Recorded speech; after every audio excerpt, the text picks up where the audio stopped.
সবাই কেমন আছেন? নিশ্চয় ভালো আছেন।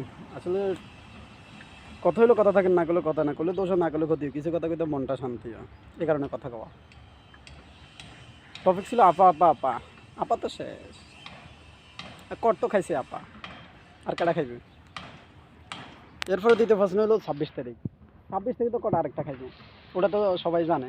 এই কারণে টোল চলতেছে ফেসবুকে। তো এই ফাঁকে আমি মনে করি না আমিও বসে থাকি লাভ কি, একটা ভিডিও বানিয়ে ফেলাই। তো কমেন্ট করলে করতে পারেন, আমার ব্যক্তিগত বিষয় না।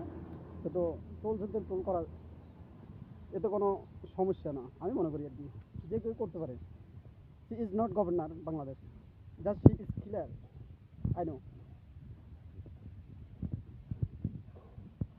26 তারিখ আইলে কট খাবে তো এটা সবাই জানে। এরপরও প্রকৃত অনেকে বলতেছে না যে কট খাইব বা কি হইব। জাস্ট আপা আই খালি মুখে রয়েছে, ফুট করে ঢুকে যেতে পারে, চট করেই ঢুকে যেতে পারে। তো ঢুকে গেলে তো কই ঢুকবো এটা তো জানেন। আপা আইয়েন, ওয়েলকাম আপা, ওয়েলকাম। ঠিক আছে, ভালো থাকেন, আল্লাহ হাফিজ, টেক কেয়ার। সবাই ভালো থাকেন, কমেন্ট করেন, কমেন্ট করে জানিয়ে দিবেন। ভালো লাগলে ভিডিওটা শেয়ার করেন।